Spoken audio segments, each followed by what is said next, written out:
Honey, that could have been settled 29 years ago.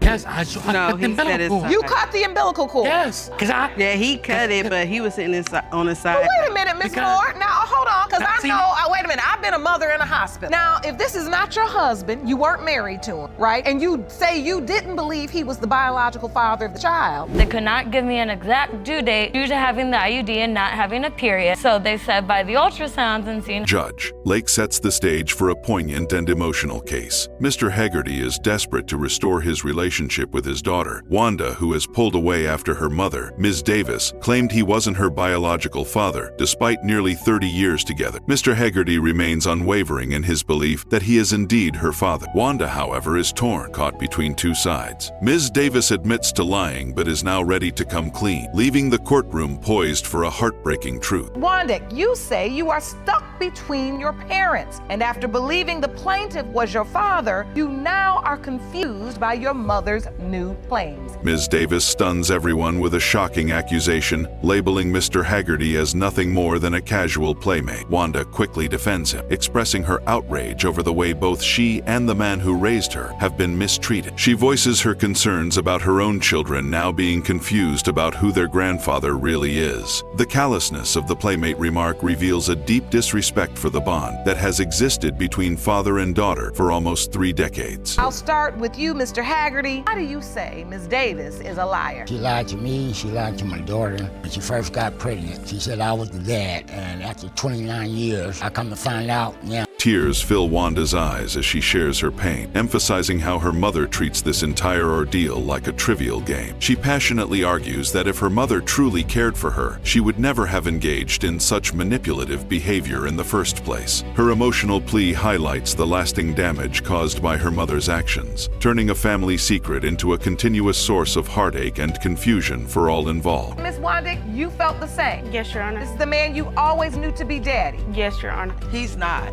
He's not. He was just a playmate, Your Honor. Wanda speaks out in defense of Mr. Haggerty, describing him as a dedicated and loving father. She recalls how, even during her time in foster care, he would consistently visit her, introducing her to his own family and treating her no differently from his biological daughter. Her testimony firmly establishes that his love and commitment were genuine, regardless of the looming truth about her paternity. I still had to do what I needed to do for my kids, and I would have told my kid from jump about possibly having another father. And you're having to go through this on your own. Yes, and she just think it's fun and cute, and it's not. A dramatic twist occurs when Ms. Davis's sister, Carolyn, takes the stand and exposes the truth. Carolyn reveals that her sister had told their family that Mr. Haggerty was indeed Wanda's father and made no mention of anyone else. She even remembers how baby Wanda bore a striking resemblance to him. This revelation deepens the drama, showing that the lie had been perpetuated by the entire family, adding layers of betrayal and deceit to the case. Mr. Haggerty was a wonderful father to me. Like, I was in and out of the system, and he'll come pick me up from my foster care home, take me around to his side of the family, which is...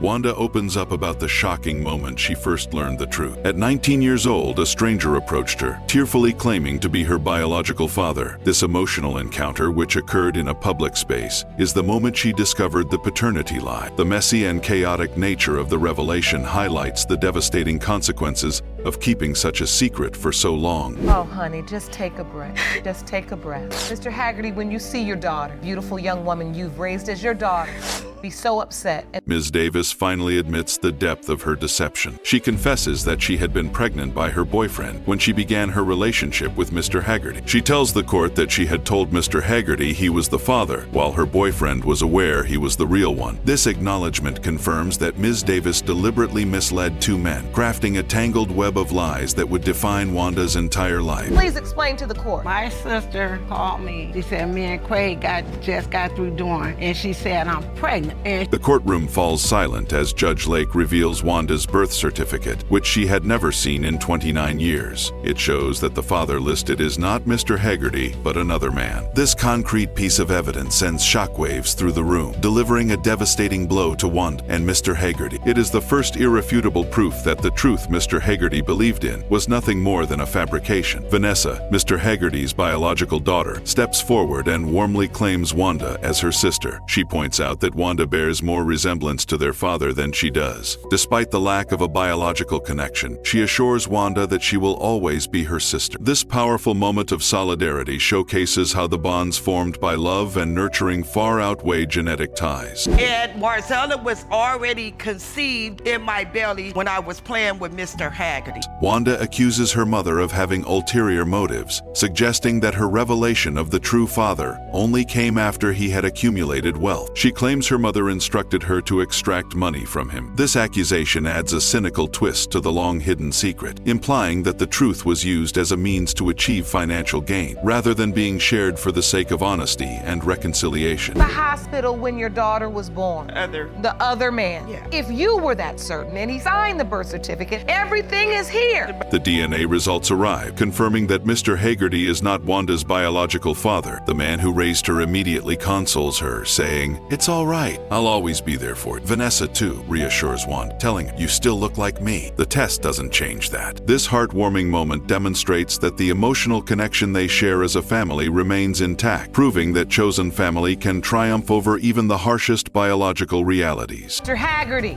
you are not the father. Mr. McCree is visibly overcome with emotion when he sees his daughter, DeMiracle, in the courtroom. He expresses that he hasn't seen her in 3 years, describing her as his world. He shares how this situation has affected his ability to build relationships with anyone else, as all his focus has been on her. This heartfelt admission sets a deeply emotional tone, capturing the gravity of the case from the very beginning. Mr. Moore is, and you plan to prove it today. Is that correct? yes, Your Honor. Mr. McCree recounts his role in DeMiracle's early months, mentioning how he changed her diapers, played with her, and fed her. Ms. Moore immediately challenges this, insisting he never changed her daughter. She accuses him of not being involved in basic caregiving tasks like playing with her. This disagreement on such fundamental matters is a sign of the larger conflict surrounding their shared history. Were her Father. Yes, ma'am. Tell me about that. I changed her, I played with her, I fed her, and I just missed that. I want something that's my own. And The debate about his involvement intensifies as Mr. McCree claims to have attended every doctor's appointment except one. Ms. Moore fiercely denies this, alleging that she purposely avoided him, even telling him not to come to the hospital. Her claim paints a picture of a man who believed he was engaged, contrasted with a woman who seems to have actively distanced him from the experience. Topic of the pregnancy comes up next. Mr. McCree describes the shock he felt when Ms. Moore told him she was pregnant. The judge questions why he was surprised, given they had not been using protection. Mr. McCree then reveals that he had been told he couldn't have children, adding a layer of complexity to the situation, making the pregnancy feel like a miraculous event for him, which may explain DeMiracle's name. pregnant, and she told me she was pregnant. I just looked in shock, like, what? Really? Well, were you having sex? Oh yeah. Were you? Ms. Moore drops a bombshell about their intimate life, claiming that in their 4-year relationship, they likely only had sex a handful of times. She uses this as a way to undermine the possibility of Mr. McCree being the father. The judge points out that even once could be enough, but the implication is clear MS. Moore is minimizing the chances of his paternity, questioning the odds. We really didn't. I'm being honest, the 4 years we've been together, we probably had sex like 3-4 times, that's it.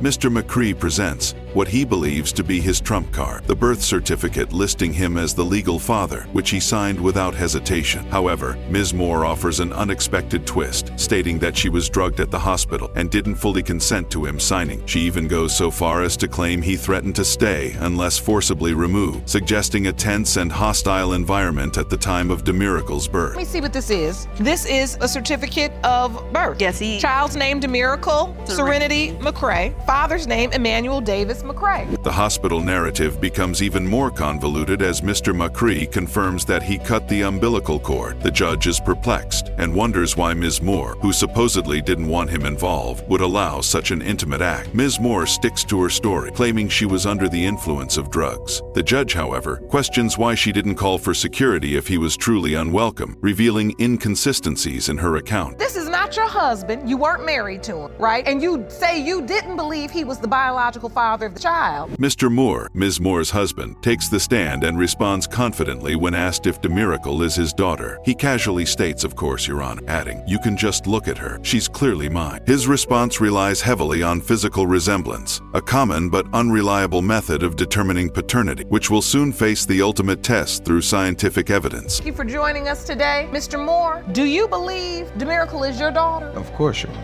You can just look at her. I mean, y'all, ain't nobody blind. No. It's revealed that both men were involved with Ms. Moore during the critical time of conception. Mr. Moore admits they were friends, but confirms that intimacy was indeed a possibility. Ms. Moore clarifies that she and both men were seeing other people at the time. This tangled love square only adds to the complexity, as both men could potentially be the father. Yeah, they was living together. That was their thing. But exactly my point. So we're trying to figure out if their thing. Ms. Moore insists that Mr. McCrae's interest was always more about her than the baby, claiming he showed up even when their daughter wasn't present. Mr. McCree recounts a painful moment when he was locked out of the house, and when he returned for his belongings, Ms. Moore allegedly told him the baby was her husband's. This paints a picture of a man desperately trying to stay part of a family while the door is being slammed shut on him. Until she was 10 months old. And then I put him out. Like, I kept putting him out. He kept coming back. Like, he would not leave. Mr. McCree shares the deep emotional connection he felt from the moment of DeMiracle's birth, simply saying, "A baby came out of that, and that's all it wrote." His words reflect his unwavering belief that his bond with her is unbreakable. The judge acknowledges that this emotional tie, along with his legal rights as listed on the birth certificate, gives him both responsibilities and entitlements, regardless of the biological truth. And when you cut a child's umbilical cord, when you are there at the birth of a child and you think that child is yours, you formed a bond. The DNA results come back, confirming that Mr. Moore is the biological father of DeMiracle. Mr. McCree reacts with a mixture of sadness and acceptance, simply stating, "I can accept it. It hurts, but I have to move on. She's still beautiful to me." His response, though painful, is graceful. He comes to terms with the truth while still cherishing the child he once believed was his. Biological father is Mr. Moore. Mr. Fye is visibly moved as he shares that his children call him Daddy every day, but a deep pain lingers. As they've grown, he started to notice they didn't look like, especially his son, Nathan. This creates a painful contrast between the emotional connection of fatherhood and the unsettling doubts about his biological ties to his children, making his fatherly role feel uncertain. Though you've admitted to cheating in the past, you say you have no doubt that Mr. Fye is your children's biological father. He explains the origin of his suspicions. After being away for 45 days, friends informed him that Ms. Henny had been involved with another man. He confronted the man, who admitted to their affair. When he called Ms. Henny while the man was on the line, she broke down and confessed to cheating once. This confrontation over the phone marked the moment when his trust was shattered, leaving him questioning everything. The doubts grow even more specific. Mr. Fye details how he believes Nathan's physical features don't match his own. He points out the shape of his head and the position of his ears, comparing them to his own and concluding, "I don't think he's mine." His analysis, focusing on subtle physical differences, further deepens his suspicions, making his paternity concerns feel all the more personal and unsettling. I have an oval-shaped head, okay, Your Honor? My ears are close to my head. He has a block head, a block head. His ears have a dip in them. I don't have none of them. The other man involved is revealed to be a close friend of Mr. Fye. The judge questions how Ms. Henny could have slept with someone so close to her partner. She responds by saying that, while Mr. Fee was away, their children spent time together, and one thing led to another. This betrayal by both his partner and his friend compounds Mr. Fee's pain, making the issue of trust even harder to repair. As Nathan, Yep. and you've seen this other man enough to be able to compare? Yes, he used to be. Mr. Fye extends his doubts to their second son, Samuel. He suspects that during their breakup, Ms. Henny had been with the same man again, meaning both Nathan and Samuel could share the same biological father. Ms. Henny denies this claim, escalating the conflict as the the question of which infidelity led to which child being biologically his remains unresolved. Let's go to your doubts around Samuel. Little Sammy, I and her was split up at the time, and it came down to it where she was telling me, oh, I'm out with my friends. Mr. Fee reveals that his doubts about Samuel started at the hospital. He explains that while they were discussing potential names, he left the room, and when he returned, his name was already on the form without his explicit consent. He admits, I had doubts that he wasn't mine, which is why I didn't want to give him my name. This moment marks the beginning of his deep uncertainty about Samuel's paternity. I had to go downstairs and take care of some work business, and when I came back up, she already filled out the name and everything and shipped it out. You're the one that told me to name him that. He then makes an ultimatum. If the children aren't his, he demands their names be changed. He insists that if they aren't biologically his, Samuel's and Nathan's last names should be altered, and their relationship would end. This decision shows his readiness to sever all legal and emotional ties based on biological proof, a heart-wrenching stance for the children who know him as their father. Take it upon yourself to just give the baby his name? No, Your Honor. It was his idea to name the baby after him to keep that name going on. In a contradictory statement, Mr. Fee admits that even if the kids aren't his biologically, he would still be there for them, but he can't stay with Ms. Henny. This reveals his internal turmoil. His love for the children remains, but the betrayal and doubts about their paternity have poisoned his relationship with Ms. Henny, leaving the future of their family uncertain and contingent on the DNA results. From him, and I want Nathan's last name taken, and I don't want to be in no relationship with her no more. But really, I mean, if you love the kids so much, is that what's in their best interest, you believe? A key issue arises regarding why a DNA test wasn't performed earlier. Mr. Fee claims he requested tests at the hospital for both boys, but Ms. Henny refused, making him feel like she was avoiding it. She counters by saying that he could have brought the necessary ID himself. This back and forth over past refusals creates a tense atmosphere, fueling his suspicion that she was hiding something all along. If he didn't want to be with me, he could have did this a long time ago. Wait, listen, Your Honor, when the boys was born, I asked her to establish DNA test right there at the hospital. The first DNA result for Nathan is revealed. Mr. Fee is confirmed to be his father. The judge pointedly asks, who doesn't look like who? Mr. Fee immediately apologizes, his theory about oval heads and ear dips collapsing before his eyes. This humbling moment serves as a powerful reminder that physical resemblance is an unreliable measure of paternity, with science providing the undeniable truth. It's been determined by this court. Mr. Fee, you are the father. Who doesn't look like who? Case 4. Judge Lake introduces the central conflict in the case. Ms. Carroll is adamant that Mr. Parr is Dawson's father and that his refusal to accept it is tearing their family apart. Mr. Parr, on the other hand, denies being the father and has lived with the uncertainty for 3 years. Both are now seeking the truth through a definitive DNA test. This sets the stage for a dramatic confrontation filled with emotional tension and opposing beliefs. Mr. Parr is the biological father of your 3-year-old son, Dawson. You say his denial has torn your family apart. Ms. Carroll expresses her heartfelt conviction, asserting that there's no doubt Mr. Parr is Dawson's father. She insists that her son bears a strong resemblance to it. The ongoing paternity dispute has led to constant arguments, causing Mr. Parr to prefer going out rather than staying at home. She hopes that proving the truth will force him to finally commit to their family. Her testimony reveals her desperation for resolution and belief that the truth will restore their relationship. You say there's so much tension in your home. Yes. It's causing fight all the time. Like, he wants to go out and party and stuff, be home with us. The story takes a turn as Ms. Carroll confesses to a camping trip affair during a break in their relationship. After drinking, she slept with another man, and soon after, she discovered she was pregnant. She argues that the timing couldn't align with the other man's involved, believing the pregnancy test showed a result too quickly. This revelation marks the beginning of 3 years of unresolved tension and doubt between them. They could not give me an exact due date due to having the IUD and not having a period. So they said by the ultrasounds and seeing how far along I was that their original... Ms. Carroll walks through her medical timeline, explaining how the doctor initially pinpointed the weekend of the camping trip as the conception date. However, a later ultrasound showed Dawson was measuring further along, which shifted the due date. This discovery implied that the conception window was earlier, potentially pointing to the other man. Ms. Carroll believes this new evidence strengthens her claim that Mr. Parr is the father. So, Ms. Ms. Carroll? That's important information. Somebody would remember that. No.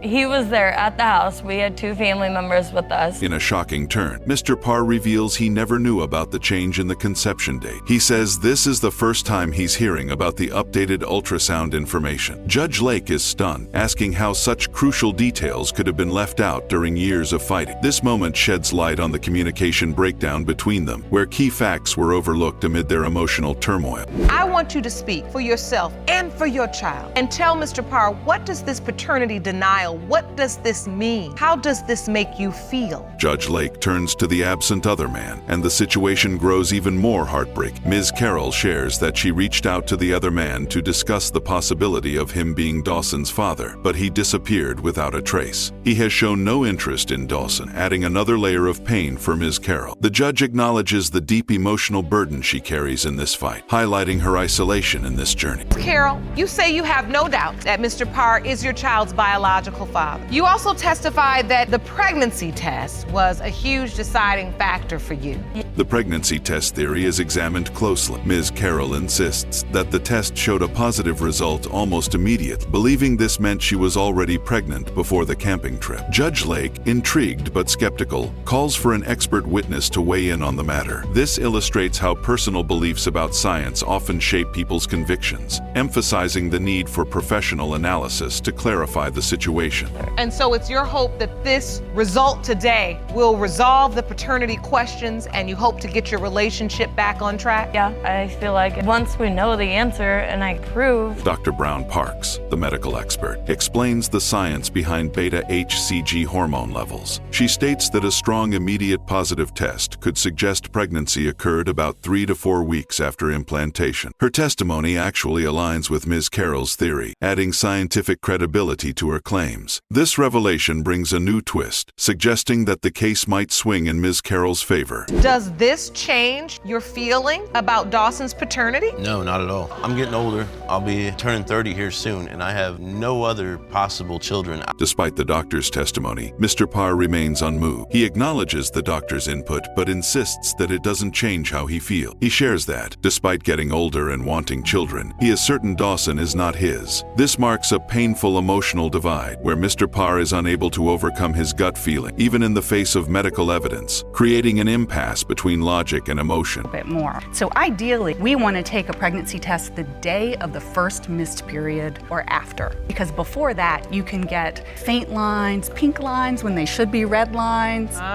The moment of truth finally arrives. Judge Lake announces the results. Mr. Parr is not Dawson's father. He responds with a resigned, "I didn't think I was." The camera likely captures Ms. Carroll's world collapsing in an instant. After 3 years of certainty, hope, and arguments, the verdict shatters her reality, confirming Mr. Parr's long-held doubts and leaving her devastated by the truth. By this court, Mr. Parr, you are not the father. Case 5. Ms. Davis enters the paternity court with a singular mission: to prove Adrienne Cole is the father of her daughter, Autumn. She explains to Judge Lake that Adrienne once took pride in his role as a father until rumors began to spread, making him walk away. Meanwhile, Adrienne maintains that he supports Autumn but has been plagued with doubts ever since others began suggesting she might not be his. The tension between them is palpable. You say that after accepting your daughter, Autumn, Mr. Cole abruptly ended your relationship, moved out of your home, and is now denying her. A visibly emotional Ms. Davis expresses her hurt and disappointment, insisting that she was only intimate with Adrienne during the conception period. Adrienne counters by saying that he's heard too many rumors to ignore. "I came here for the truth, to move on," he declares. Judge Lake nods, sensing that beneath the surface, there's more than just love. There are deep layers of doubt and deception. Mr. Cole, you're not claiming the baby? You don't think it's yours? Yes, I claim the baby. I still take care of the baby. Ms. Davis asserts that Adrienne was the only man she was with during February and March, claiming her ex was a brief fling in early January too far back to matter. Adrienne, however, recalls that right after she told him about the pregnancy, others began whispering doubts. A man even messaged Ms. Davis, suggesting he could be the father. The court erupts in whispers and murmurs. Started having sex with him here, and then on the 20th 21st, find out you're 4 weeks pregnant. And he was the only man. Judge Lake does the math aloud, recognizing that January doesn't fit. The rumors, however, are relentless, and Adrian's frustration is clear. He admits that from the start, he wanted a DNA test, but was unable to get one after signing the birth certificate. The tension builds, as this case isn't just about science, it's about trust, pride, and betrayal. In February and in March. Yes, he was the only person I was intimate in February and March. My ex-boyfriend, I had stopped intimate with him in January. It was the beginning of January. All right. The hospital revelation stuns the room. Adrian recalls being present during the entire delivery, but when he requested a DNA test, Ms. Davis snapped. Later, she let him sleep through the signing of the birth certificate. She admits she saw him texting friends about wanting a test, but decided not to wake him. Judge Lake, incredulous, asks, "You mean to tell me you let him miss that moment out of spite?" You couldn't get the DNA test? They wouldn't let me because I had signed the birth certificate. Okay, so that's what I want to get to. Adrienne looks devastated, saying, "If she truly thought I was the father, she would have woken." After pressure from his family, claiming Autumn resembled him, Adrienne eventually signed the certificate, becoming her legal father. But the peace didn't last. Ms. Davis later posted a side-by-side photo of Autumn with Adrienne and another man. Judge Lake freezes in disbelief. "You made a paternity poll?" So after I had Autumn, a couple hours later, he was asleep and I went through his phone. And then all his friends was telling him, "Congratulations on your baby girl on Autumn code." And I seen him put. Ms. Davis justifies her actions, claiming it was driven by emotion, and insists that everyone agreed Autumn resembled Adrienne. But the damage was done. Adrienne, embarrassed, looks down, and Judge Lake delivers a blunt remark. "You don't crowdsource paternity." Nervous laughter fills the courtroom as the awkwardness settles. Adrienne shakes his head, visibly done with the drama. And Mr. Cole, at some point, your name got on it. Yeah, like 2 months after she was born, because my family had got in my head and... Then, in an unexpected twist, Ms. Davis's twin sister, Ashley, steps in as the truth teller. She praises Adrienne for being a great father, steadfast, involved, and loving. But then she drops the bombshell. Ms. Davis once confessed to having sex with another man just 2 days before being with Adrienne. The courtroom gasps in shock, and even Jerome is taken aback. Ms. Davis's jaw tightens as she tries to compose herself. Well, what are you taking a poll for as it relates to paternity? I mean, where would you get in your mind that you're gonna split screen your daughter's face with 2 different guys, send it out to take a poll?